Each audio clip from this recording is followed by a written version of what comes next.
And good morning, everybody, and welcome to another edition of GMAT Club's YouTube session. Today we're joined by Mariana, who is joining us from two admits, one being HEC Paris, the other being the London Business School. She had admits into two different programs, the MIM as well as the MFA. We're also joined by Vaishnav, who got an acceptance to another great school as well, Imperial College, which I believe is in London, maybe, I don't know. But let's assume it's in Europe somewhere. And he was accepted to their MIM program. So why are we doing this? We're doing this because a master's program allows for students to potentially explore a different path than a standard MBA. Although we are called GMAT Club, and although we cater to MBA students in particular, we're going to field the master's program because it could be a different path you may not have considered, but may be an appropriate one for you. There are some advantages and some disadvantages that we'll talk about throughout this session. And hopefully Mariana and Vaishnav will be able to answer any questions that you have, as well as the ones that I have. And we'll be able to have a really educational discussion about this. And again, before we dive in, I just want to say that this was one of the more interesting intros we've ever had to a video, at least that I've had. I joined about 10 minutes ago, thinking I joined late. What we do is when we do these streams, we're in a room together and we usually talk. I thought I had joined late.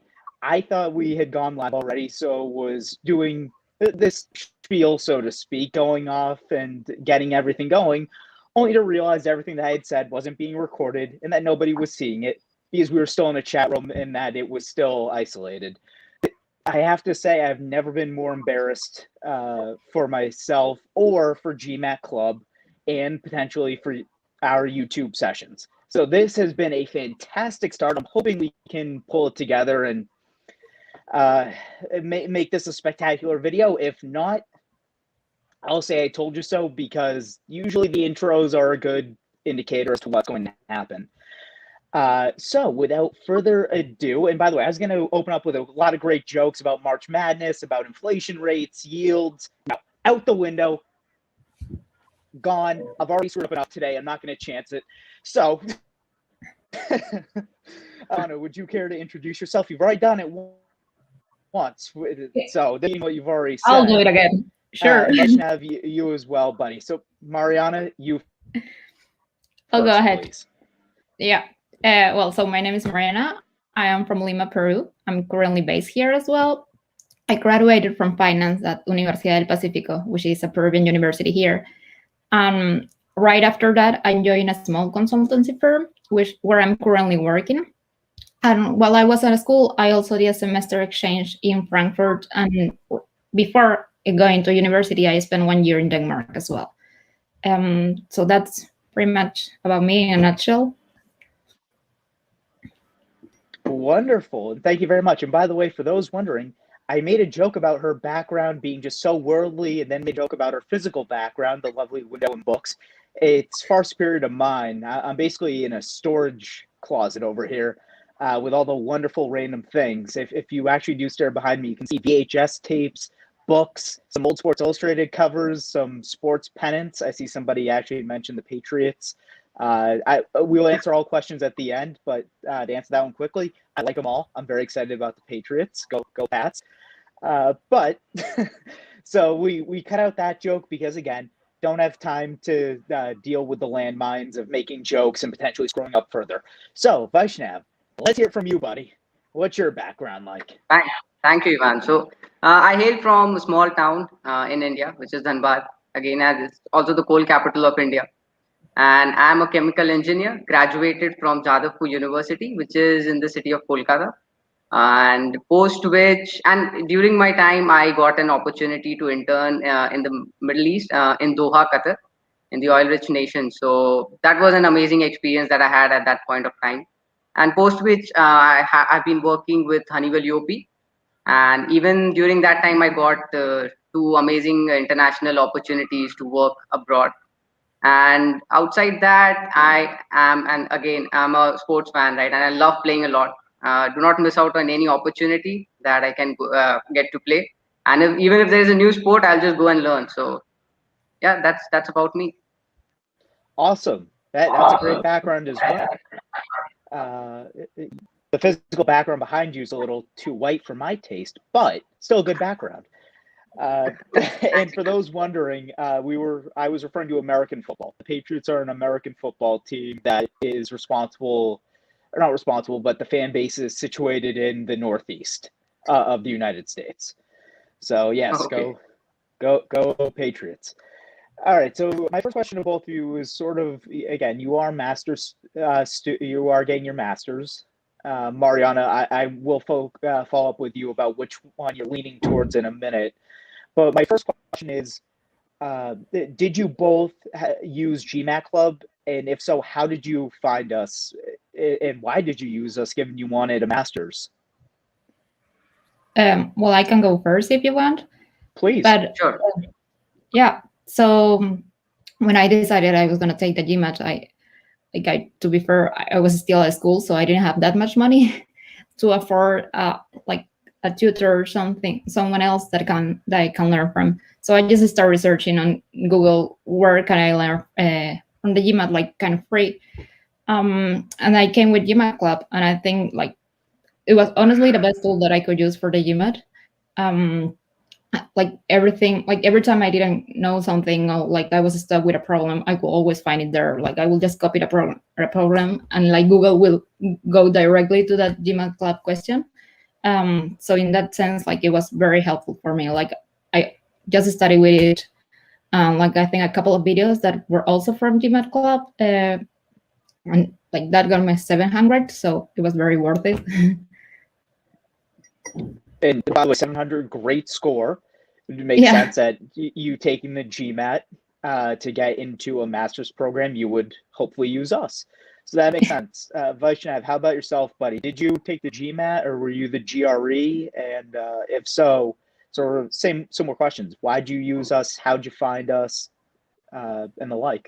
So honestly, up till now, I haven't taken my GMAT, and with Imperial's program, that was one of the, I would say, a luxury that I had. But also, they were very supportive with all the COVID scenario that was going on.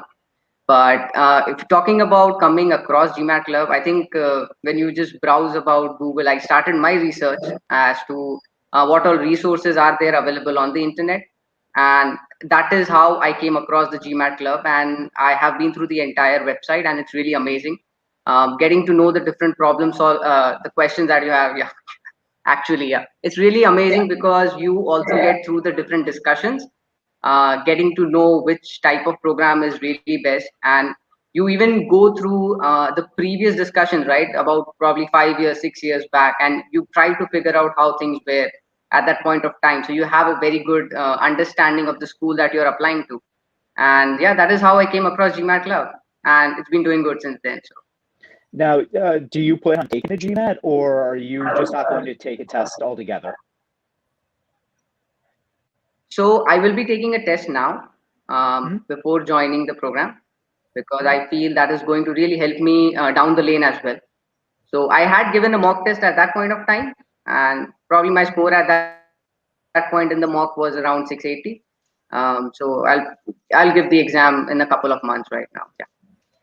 Well, best of The luck to you. preparation mode is going on. Folks, what I want to hit on before we go into any more questions, Mariana and Vaishnav obviously both have very different backgrounds, and they obviously have taken two completely different paths to get here, but they're both going in the same direction of getting a master's and not an MBA. And you can just see that when you hear about MBA programs, the path is a little more straightforward. You're not going to get the same range. Now, the experiences will be different, but it's going to be 4 to 6, 7 years of experience usually. It's going to be a high GMAT or GRE score, going to have a lot of background with it, most likely entrepreneurship of some kind. Here, very diversified, which is one of the advantages of potentially going for a master's program. So do keep that in mind if you're sort of on the fence. So Mariana, why, with all that said, why did you decide that a master's program was the right program for you? Well, to be honest, I always thought about the MBA instead. Like, ever since I went into university, I always had the MBA on mind. I'll like get good grades, go to a good like company to work for 4 or 5 years, and then go to the US probably to study my MBA.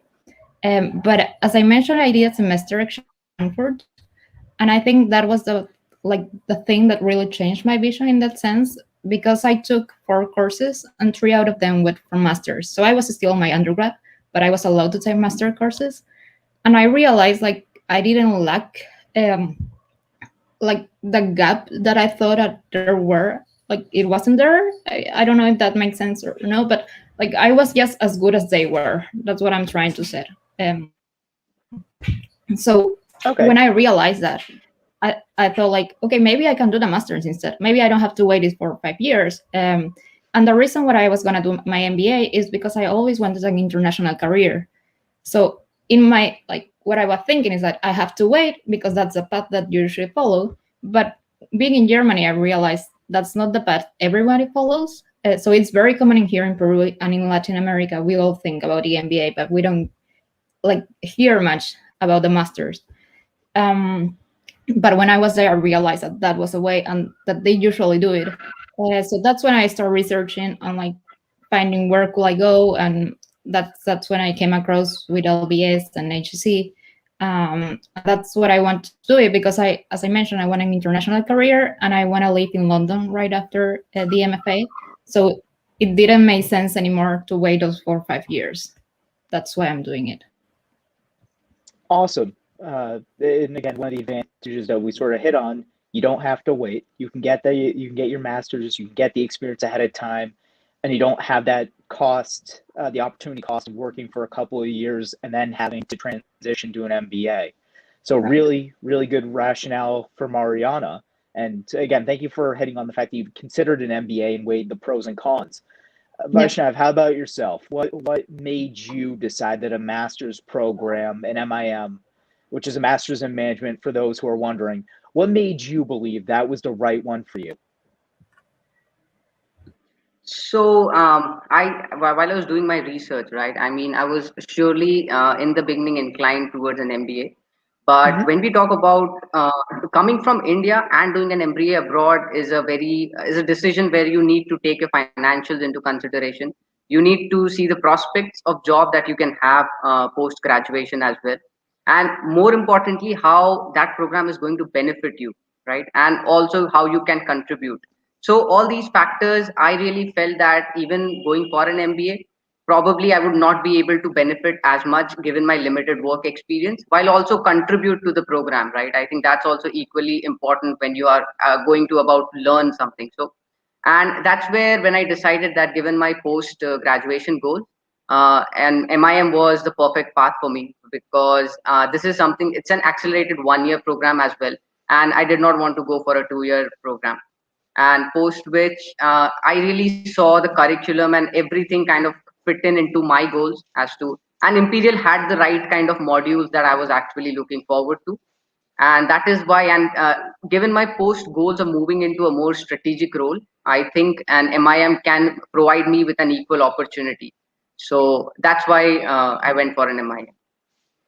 Okay, so what I'm hearing from both of you is that time was very important. Timing and the potential cost of it was very important. You wanted to get the master's to really begin to elevate yourself quickly in your career. Mariana, you unmuted yourself. Did you want to follow up with to something that Vaishnav said? No, I'm like fully supported what he said as well. And I think that for me, what also was like a relevant factor was that if I wanted to start my career right now abroad, say in Europe, or continental Europe or London, I will like have a really hard time because even if my school is really good here, it's not a target school for them.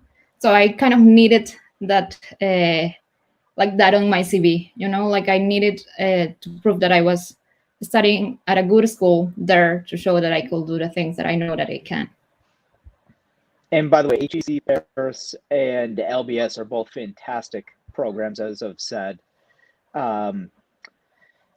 Yes, again, for those of you who have questions, please feel free to post them in the chat. We will get to them at the end of the YouTube session, and I will make sure that we highlight them and make sure that they do get answered. So please don't be shy. There are no stupid questions, and I truly do mean that. I mean, just listen to some of the questions I'm going to ask. There are no stupid questions, trust me. Mariana, I want to follow up with you a little bit. Have you made a decision whether you're going to HEC or LBS? Yeah, I'm going to LBS. I'm settled with that already. I paid already, so I'm definitely going to LBS. And that's, I think you mentioned you wanted to work in London post-graduation, and that was the determining factor, correct? That was exactly the determining factor that kind of followed. So the determining factor, I guess, for me was that I felt very welcome into LBS. Like, both schools have a very international community. But when I got admitted to LBS, we had like a lot of events, like a lot of events that very first week. We even have like a chat already of all the admits. We talk all the time. We gather together, I think, every week. We have, again, a lot of events from LBS. And I didn't feel that with HEC. So I was like 50-50. But I think that was what weighted more for me at the end, because I really felt that networking at LBS way more than I did at HEC.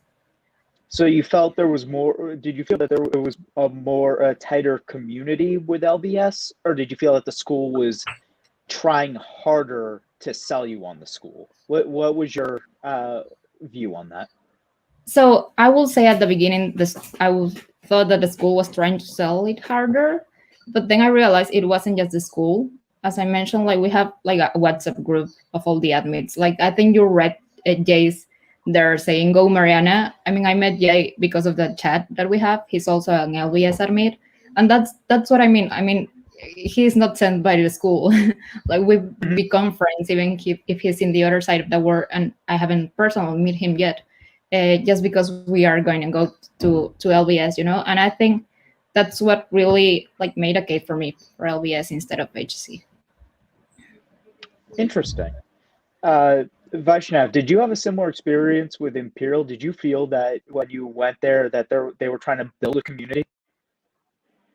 So with me, I did have quite a good amount of conversation with people who are there, and I like going over there was a very different story altogether. I cannot actually, but the whole point was that Imperial was the only school that I applied for, and I got the admit, and it was the one that I had an interest. So more than the school trying to sell themselves, I really found having those conversations with them. I really found that interesting, as well as if that is going to fit with my goals or not post graduation. And so yeah, there I was. So I feel that's really important. Interesting. So what I'm hearing from both of you is that you need to really step back and evaluate what a school can do for you, as well as what they're trying to do. If a school is really trying to sell itself, are they trying to sell themselves because maybe the program isn't as good, or are they trying to sell themselves because they want to build the community? And conversely, if you're looking at a school, can they get you to the spot that you want to be in your career? Can they really elevate you? Is it worth the cost? Is it worth the year plus that you're going to commit to them? And it sounds like both of you have thought about that and have evaluated it to the fullest extent possible, which I couldn't be more proud of. So Mariana, again, I'll start with you. Can you tell me about your application process? Did you do any interviews? Did you have to write essays? Was there anything unique that came up while you were doing it? Yeah, so, well, in the case of LBS, they have a lot of questions. So you have to write like 2 big essays, but also they have like 9 questions, which like 300 words each that you have to answer. So yeah, I had to do all of that. I think each essay, the first one is like 400 words, and the second one is like 600 words. So they aren't that long either, but you just have to prove like why do you want to go there, and how do you think the program can help you later with your career. That was with LBS, and then after that, they say if you like got admitted to the first run or not, and then you have an interview, which is usually with an alumni. It could also be with the admissions committee, but usually it's an alumni. Like in my case, he graduated from the MIM in 2012, and he was based in Brazil. And he was the one that interviewed me. And then after that, I got into LBS as well. And you also need like 2 references. And with HEC, it's for the MIM program, it was 3 questions. So also like 3 little essays, and then an interview as well that was with the admissions committee and with an admit. Sorry, with a graduated, both at the same time. So we were like 3 people in that like virtual room that were interviewing. Very nice. So it sounds like it was fairly straightforward, nothing out of the ordinary, standard MBA process to a certain extent. Yeah. What a shame. I was hoping for something fun. It wasn't, it wasn't that fun. It was just like very straightforward. No, those are never fun. No. Vaishnav, how about you, buddy? Well, tell me about your experience. Give me something juicy that I can really dig into here. Well, I'm like, I don't know what exactly are you hoping for, but my interview, like the entire application process, I took around a month or probably a month and a half to actually go about each and every factor that was there in the application process. Starting with the SOPs, which are again one of the, I would say, doing it for the first time myself, it was actually very challenging. And post which the Imperial application has a set of career planning questions within the application process. And you need to really do your research and try to link your postgraduate goals of the company that you're targeting, along with what key skills you have, right? That is going to help you achieve that. So Imperial kind of looks a little more on the career planning questions as well, that if you have those qualities, you can achieve it or not.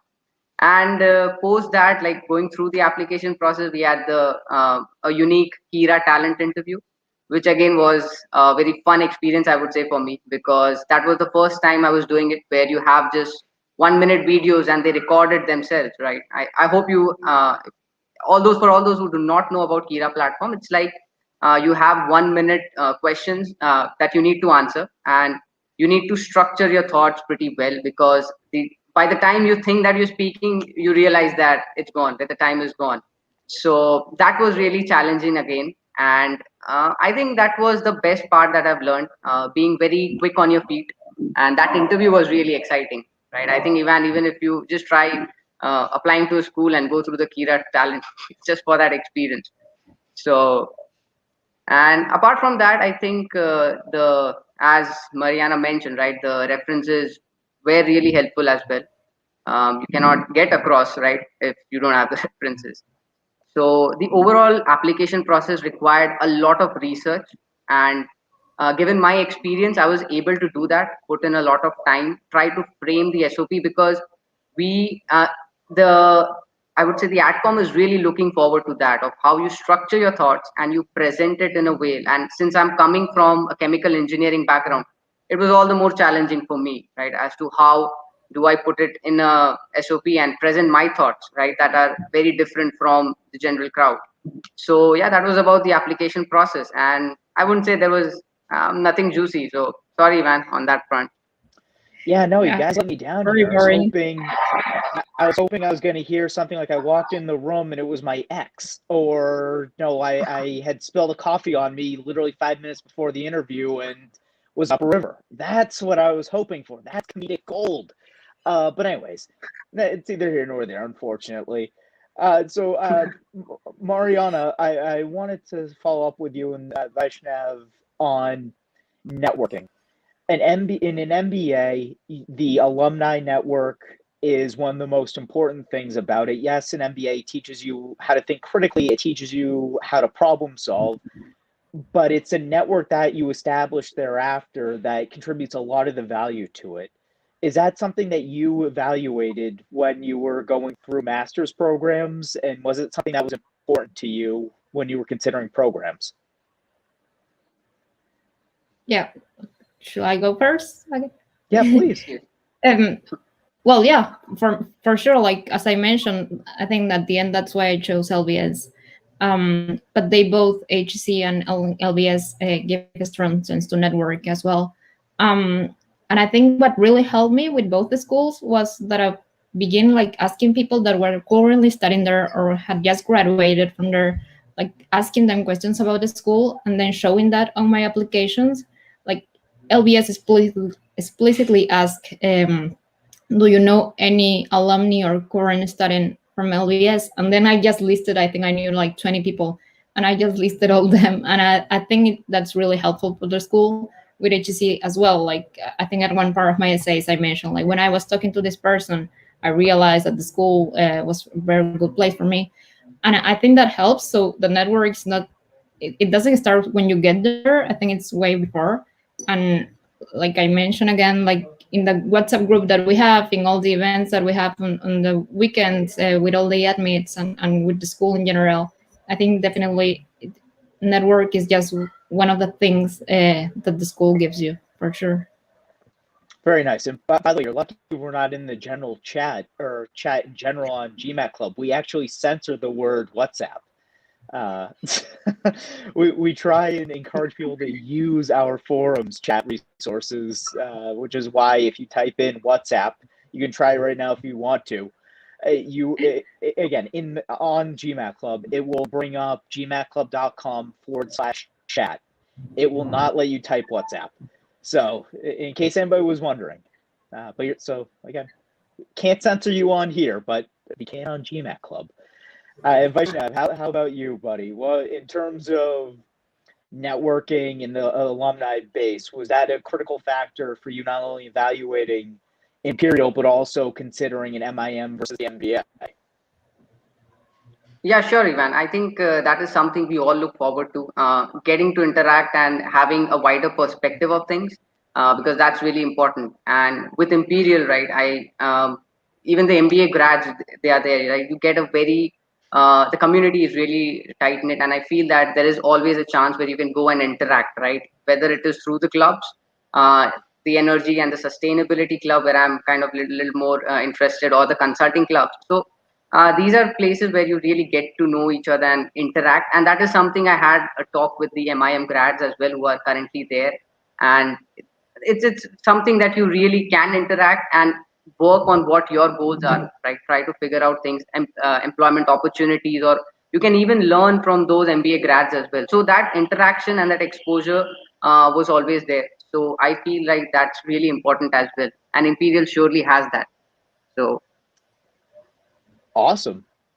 and I would like to add one more thing, right? I'm so sorry for Yeah. interrupting you, man. No, please. There are also even the cross, I would say, clubs where you have different events where you kind of collaborate with the CAS Business School that's in London, or there's even this I forgot ESCP Europe campus that is there in London, right? And I even had a conversation where you have different energy events as well that's going on. So that is always there where you even get to interact with people from different master's programs. So I think that was also really interesting that I found. Very nice. And by the way, Vaishnav, you don't need to apologize for interrupting me. I need to apologize for interrupting you guys. This is about you. This is not my show. The people are not showing up to see me. They're showing up to listen and to see you. So don't apologize. But you never know, Ivan. You never Oh, no. know, right? You might be having a fan following right now. You have done so many Oh, interviews. no. Oh boy, if you got the hate mail that I got, you would know. Those aren't fans. Those are criminals out there. And they'd be a fan of me not doing these again. So, they trust me. They're here for you guys, not for me. So I want to focus on a little bit about we've talked about all the fun stuff about the master's programs. You guys have had such a fun time with it. It's almost like you're telling the world, just do this because it's such a great experience. I want to hear about the challenges associated with this. I want to hear some negatives. I want to hear why the students won't just have an easy path down the yellow brick road. I want to hear I want to hear about resistance. So Mariana, if you wouldn't mind starting, can you talk to me about some of the challenges you faced, maybe in studying for the GMAT or beyond that, the application process and your essays, sure. your interviews? Well, I will start with the fact, as I mentioned, that the MBA here is the most like known thing that you can do. So when I mentioned to people that I'm gonna go and do my master's, everybody is like, "But you just graduated. Like, why are you going now? Or you should wait. You know that you just like wait and go to a better school in the US." It's like, but this is a really good school. No, but just wait and go to a like an Ivy League or something in the US to study the MBA. It's like I don't want to wait. And even one of my reference, who is like I consider my mentor, he's my vice dean at my school. When I called him and I told him like I want to go doing my master now, and he was, think about it. You could do better than that. Like, but this is better. Like this is really good. It's just another path. It's not like this is there's a better path. It's just like it's a different path. You know, like I think at the end it's what suits you better. And I'm really happy with my decision. But I think that will have been the very first challenge. Like, are you really sure you want to do this? Just because we don't know about it. But when it comes to studying, maybe it was the fact that I had to study all alone.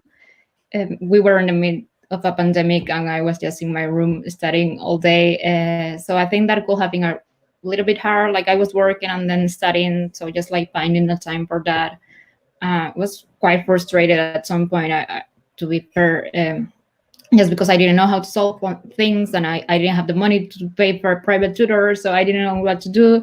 At some point, I was just studying with my dad. Like I was told him, like I really need your help, please.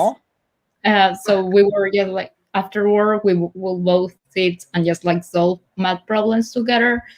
So that's what I did, and I think what helped me is that I had the support of my family and my very close friends. I think that was very encouraging and very helpful as well. But other than that, I think with the applications as well, like one of my friends helped me review the applications, and then the interview, I was so nervous about it. And then when it came, it was just like as this conversation, we were just talking. It wasn't like it didn't feel like an interview. So in that sense, I guess I was very lucky. I don't know, with both schools, it went just like easy. The hardest part was to tell people I'm gonna do this. Wow, a lot to unpack there. But what I heard was that it sounded like a big challenge was convincing people close to you that yes, this is a thing. It is good. I'm not going to be in trouble. It is worth it. By the way, I may or may not happen to side with your family and friends on going to an American business school or a European business school. I'm not biased just because I live in the States and have no bias there.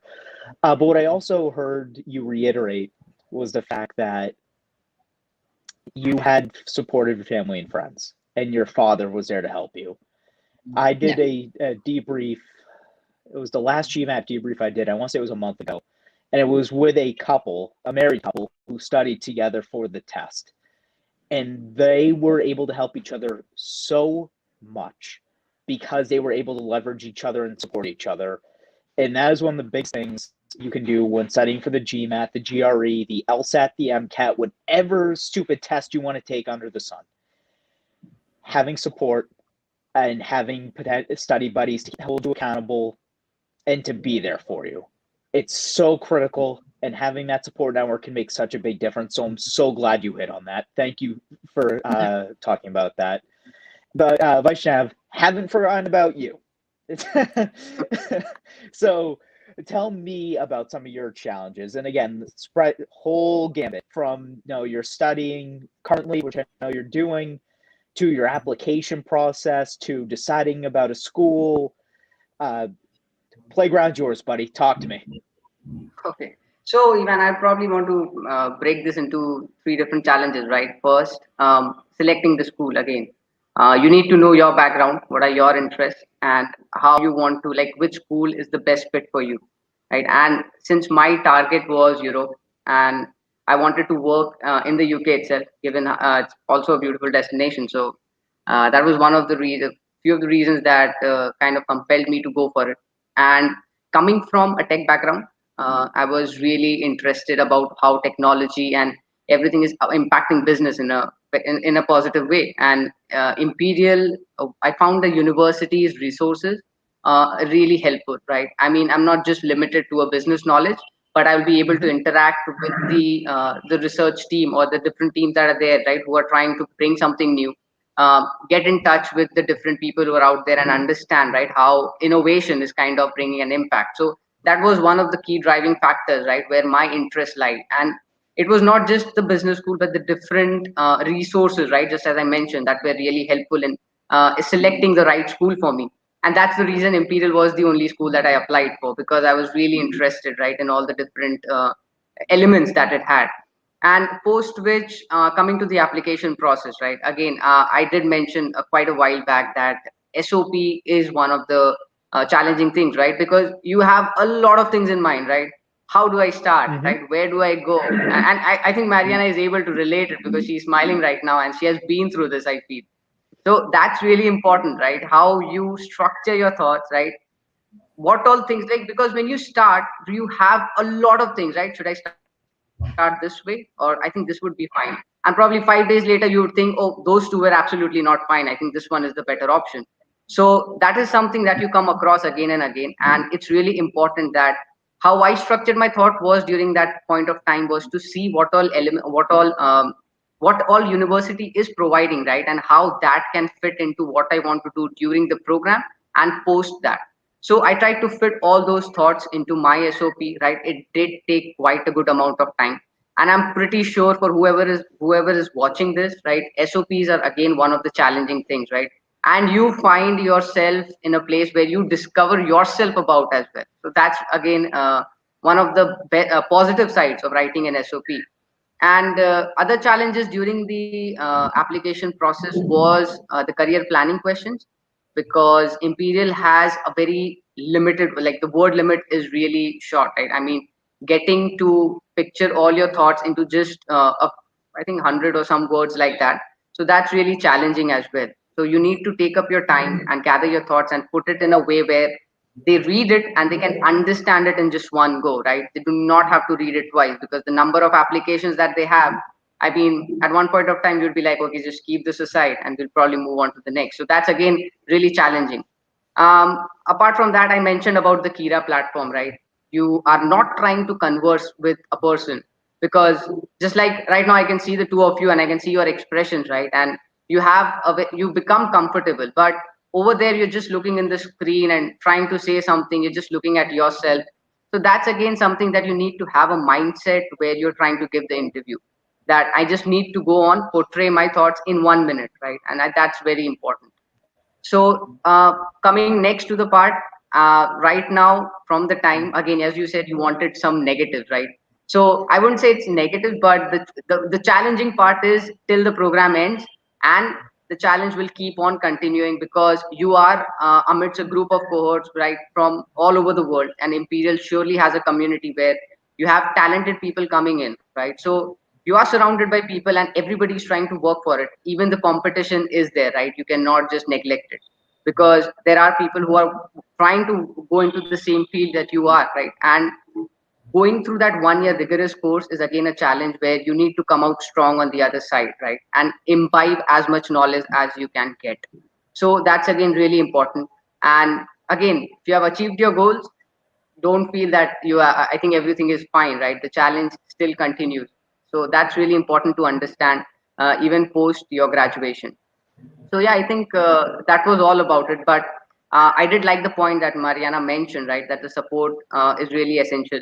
And even during this time, I had support from my friends as well and my family. So that was again really essential, because going for a master's uh, financially is again really that you need to give a lot of thought to, because that needs to fit into your goals, right? That you're thinking about. And then again, doing an MBA is like, it's a big hole in your pocket, and you need to be able to understand that you'd be having a very good ROI. Again, these are some of the factors that we should always look forward to. And I think, yeah, that's more of the challenges that I faced. And I think Imperial will be a very exciting journey, I hope. Wow, lots to unpack That was too much. That was too much, I think, Ivan. No, Oh, but you it's covered good. everything. No. Again, we want you guys to talk. We want you to go into great detail. That's why we have listeners. Again, if I'm the one asking 50 questions here and I'm the one who's trying to get out all the information, it's like getting a tooth pulled without Novocaine. It's gonna be a tough experience. We don't want that. We want you guys to talk and talk and talk and talk. Because again, they're here for you, not for me. And I did want negatives. It's true. I'm a negative person by just naturally who I am. I want negatives because I don't want people to believe that applying for a master's or an MBA is all rainbows and unicorns and smiley faces. It just isn't. You have to work for it. But Vaishnav, what I heard from you, I guess I'll take it down and say the scope or the specific parts that I heard was refinement. You have to be refined in your research. You have to be refined in your process. You have to know what you want to do. You have to be able to execute on it, and you have to sort of be focused. Did I get that right? Yeah, I think that's those you did like compile it into one, and you have portrayed the correct picture. And I think that's really important because just as you mentioned, right, that everything is not if you think you're going for an MBA, I think everything is going to be set. That's not how it is, because if you do not plan it right and if you don't have the required experience before that, and you think that doing an MBA would just get me there, that's not how it is, right? And that's the correct point that you mentioned, right? It's not all about that everything will be fine. And one more point that I would like to mention, right, for all those who would be seeing this or who are seeing this right now, is many people do come across this phase where they think of either going for support, right? You have many companies as well who are trying to support people, students in their application processes, right? So it also involves a good amount of cost as well. So I think making a decision at that point of time is also really important, that if you can do it individually or do you need a support, right? Because many a times people also think that just having that support, you would be finally getting into a university, which again is not the truth, right? So I just want to point a few things because that's really necessary for them to understand that. And doing your research is really important again, and not just be out there and go blindly with any third party who's trying to help you out with the app. Sure, they are doing a very good job because they have been supporting quite a lot, good amount of students. But it's your decision, right, as to how you want to go about it. So that's also really essential, and that's a challenge where these, as a fresh graduates, or when you are applying for an MBA, come across, right? So you need to make a decision at that point of time. And if they're not able to, you can surely come across people where you can have a chat, understand if that's really necessary, right? So, and I think I'll give you your contact so that you can help them out as well, Ivan. So, wow, again, a lot of great stuff there.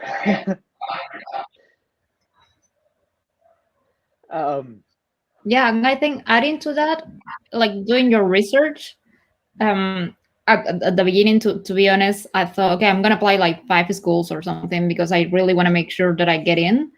And when I started making all my applications, I realized how time consuming it was. Also, like you have to pay like 100 euros per application or something. But apart from that, the time consuming, then I realized this is like, why will I even think about applying to 5 universities? It makes no sense. But it's something that like I thought after I had already write my first application, like before that in my head, like I had my 5 schools and I have my 5 school written there and all the deadlines that I had to follow and everything. Then I realized it just didn't make sense. So if I had to give one advice, I guess it will be that, like, apply on first round to the university that you want to. If that doesn't work, then you still have like second, third, fourth round to apply to the other universities. But doing everything like on the first round or second round for 5 universities, I think it's just like a very wrong thing to do because you won't have time to put to all your applications. Good advice there as well. And you actually hit on something I was going to hit on later, which was if you could give yourself your past self advice, physically going back in time, what would it be? And I can ask you that in greater detail and go hit on more, or wow, I'm struggling today. Go into more detail than just applying R1 versus R2 and R3, which is great advice. Always apply an R1 if you can. Yeah. Mariana, I have a specific question for you, which is why with LBS did you apply for an MFA versus with HEC and MIM? Because HEC has the MIM, it's 1 year MIM, and then the second year it's a master in international finance. So that's what I was going to do. So even if I got admitted to it on my second year, I was going to do the international finance. And why I didn't go for the international finance? Yes, because they also have like international finance only 1 year, or they have this other option of 1 year and then the second year do the international finance. Is because it's in France, and if I was going to study in HEC, I will have like to work in Paris after that. And I have an intermediate level of French currently, but I thought like, okay, I need at least 1 year just to learn the language. So a 2-year program made more sense than a 1 year program in that case. That's what I went for the MIM and then the international finance instead of just going for the international finance with HEC. Does LBS not have an MIM program?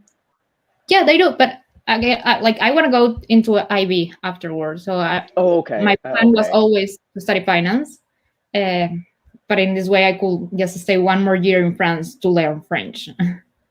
Okay, got you. I understand. Yeah. All right. So with that said, so we have about 10 minutes left, give or take. So Vaishnav, I'll start this this question with you since I've started with Mariana quite a bit. And that is what we just talked about a minute or two ago when I was stumbling through my wording. Because again, it's been a rough morning, as you two can both attest to, given the way we kicked off here. If you could give these folks who are listening advice, give your past self some advice, what you learned, what would be a couple of things that you would say to them to be aware of that we haven't hit on today throughout this chat? Is there something in your mind that you wanted to say that you didn't say, but feel it would be important for everybody to know? Yeah, I think all the challenges that I mentioned, right? Apart from that, for all the viewers who are out there, I think there is not much that I want to add, but I think one of the just one I want to emphasize is when you start to decide on a program, right? Try to see first and foremost if you want to do it from a very recognized universities outside or abroad, right? Or do you want to do it from within your country as well? Because deciding which program to go for is also really important. And given the range of different programs that we have outside, right, that can fit into your goals, right? And you're not necessarily doing a program which probably you don't want to, but that's going to just give you a pathway of going and working abroad. So that's really important to understand the program that you're applying for and how that is going to fit into your goals. So that is something that even if I tell my past self, I actually did that. I'm really glad that I did so much of research. And that is why I got an offer from Imperial, right? And that's something that's really important. So all those people are trying to see who are actually seeing this, and if you have any questions, do reach out to me, right? I think I'll be able to help given the entire experience that I have, right, of the application process. So yeah, I'm always there, so happy to help. And just to follow up with that, Vaishnav, what is your username on GMAT Club? So okay, that's VP94. VP94. V as in Victor, P as in Patrick, and then Yes. 94. Yes. Okay, VP94. Yes. If you want to reach out to Vaishnav yes. for any questions around this. And by the way, for myself, and I didn't mention this at the beginning because I was rushing. My username is Nightblade354. That's NIGHTBLADE 354. Please reach out to me if you want to take part in future sessions, or if you have any questions. I tend to answer them. If you have more hate mail to send to me, that's fine too. I usually just delete them, but you can send them. It's fine. If you want to send me fan mail, that's fine. I tend to read them and I tend to respond because, you know, it helps pad the ego. But Mariana, so a same question to you, which is, if you could go back in time to a year or two ago when naive Mariana was just thinking about potentially applying to a grad school, she, pie in the sky ideas, eyes as wide as could be. Oh, this is going to be so great. It's going to be so much fun. What would your advice be to her, and what would your advice be to some of our users who are listening now? And more specifically, what are things that we haven't hit on that you believe should be known? So I'm going to answer that. I'm also going to answer a question here just before I forget. But someone here asked, how much emphasis do they place on relevant experience for admission in the case of LBS?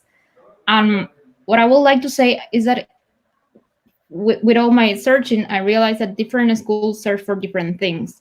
So in the case of LBS and HEC, they are both very international. So what they really care about is that you have an international background that you can prove. So it could be either work or school, or you love traveling solo. Just prove them that you have an international background. I think that's even better than showing that you have work experience, because again, this is not an MBA, so they don't care much about the work experience because you have just graduated from a school. It's all right if you only have one internship or two. They care more about your leadership experiences. So can you show that you have been a leader so far, so that you can be a leader when you get to school and right after you graduate?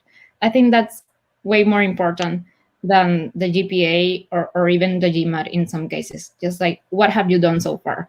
And what have you done to contribute to your community that can show us that you can contribute when you come here? And so I emphasize that a lot in my applications. What have I done? I here at the school, I had done different clubs. I had I formed some clubs as well, and I was volunteering at the time to teaching children just online, because everything went online. So I point that as well. I belong to Women in Finance in here, which is a nonprofit organization that what we do is that we want to advance women in finance, as the name says. But I was working creating a mentorship program for university students, so they can be mentored with some graduated, and then kind of pair them so they can learn from one another. And I mentioned that as well. And I think those things led me not only to be admitted to both schools, but to get a scholarship from both schools. So they both offer me a woman scholarship, both of them. So I think what I didn't know at the beginning when I started researching all of this is what GPA, it's great. I mean, if you have a good grade, that's excellent. But it's not the only way to get to school. I think my GPA was good, but it wasn't excellent. But all my experience, I think my CV in general was okay. I had the international experience, I had the volunteer experience, I had some leadership experience, I have work. So if you don't have one field, you can compensate it with another. And they always mention that whenever I was joining some HEC admit committee, talking about it, or LBS, they always mention that, but you never believe it. Or in my case, I never believe it. It's no, I need to have that 700 on the GMAT. I need to have, in my case, it's 20 over 20 on the GPA, I need that grade, but you don't need it. Just show, prove them that you can be a leader. Just prove them that you have whatever they are looking for. So I will say that's my advice. Well, I think you're probably being a little humble. Sorry. Yeah, please, Vaishnav. Okay. So I think one of the other points is that for all those who also rely heavily on scholarships, all those who are actually seeing this right now, I think it's really important that you research your school. And suppose if two schools are providing you with the same path or with the same resources, scholarships are really important, that you need to do a research on the different criteria for scholarships and try to build your profile around that, so that the amount of time that you have by the time you get to the school, right, you can get that scholarship. So that's also really important, because most of the time we just go ahead and do not utilize that time correctly. So that's really essential. So yeah, that was the point that I wanted. Definitely. Really good point I leverage that woman in finance thing, and it really helped me get that woman scholarship. I think otherwise probably I wouldn't have get that one. So definitely, if you have something, just like highlight that, like put it there, like I did this, so they can see how like they can really want you. Well, folks, as you can probably tell, our two interviewees are probably a little more humble. I think they both have excellent backgrounds and they both have outstanding achievements on their records, and that has truly helped them get into the programs that they wanted to get into, and will hopefully allow them to continue to see future success. I did see one question in the chat. It was about the MBA, and I believe it was about financing. Unfortunately, I am not a consultant, nor is Mariana, nor is Vaishnav, so we will not answer that question. It is a little off topic, but again, no stupid questions. We do post stuff on that about that on the forum, so please go. I forget who posted that. Please go on the forum. You will be able to see some responses from international students, and even again, international for me being American, but even American students, European students, you'll be able to get hopefully an answer to your question. So I'm sorry we couldn't answer that directly here. So we are about out of time. Mariana, Vaishnav, do you guys have any concluding thoughts before we wrap up here? I will say, like, I read this thing of the worst application is the one that you don't do. So even if you think that the school won't accept you, just like go. Like the worst that you can do is like waste a little bit of time, like 100 euros probably, if the application is like 100 euros, but just go with it. Like just try your best and really try hard. And if you're rejected, you still have other schools to apply. But I will say just apply. Gee, that sounds like the Wayne Gretzky quote, which is you miss 100% of the shots that you don't take, which I believe Michael Scott then quoted as well. So And then there's one that quoted for like MBAs and masters as well. Just like apply. There you have it, folks. Apply, apply, apply, apply, because you don't want to regret and think about what could have been. Vaishnav, how about you? Any concluding thoughts? Yeah, so I think for all those who are planning to apply this coming year, and I will just frame your story. What all things you have done till now? Try to bring about a complete picture around that. Right? What has motivated you? Build that story, because almost every MIM colleges have an SOP, and that comes in real handy. So if you have those thoughts structured, and it does take time, so just keep writing down everything, right, that comes in your mind, and probably then you can match all the boxes that you have. Just keep writing. That's really essential, right? I mean, our brain is like constantly processing our thoughts. So go about that, build a story, so that even the adcom knows, right, what has really motivated you, and they are surely looking for something very different, right, from the general crowd. So that's again really necessary. And with that, right, I think that's the only piece of advice right now that I can give. So yeah, I think that's it. Awesome. Thank you both so much for joining me today. I know it was rough. I know it was bumpy, but we got there. And I just We made it. Yes, we did. Thank goodness. For everybody who's watching us, thank you for joining us. The offer does stand. Reach out to me at GMAT Club if you are interested in doing more YouTube events, or if you want to take part in them, or if you just have any general questions. I believe I am a decent verbal expert when it comes to critical reasoning and reading comprehension. So if there are any issues, I tend to be a subject matter expert in those. And if there are any issues on the forum in general, please reach out to me. I tend to be the one who enforces a lot of the rules that we have there as well. So thank you, Mariana. Thank you, Vaishnav. It was a pleasure, and I hope to see you guys around.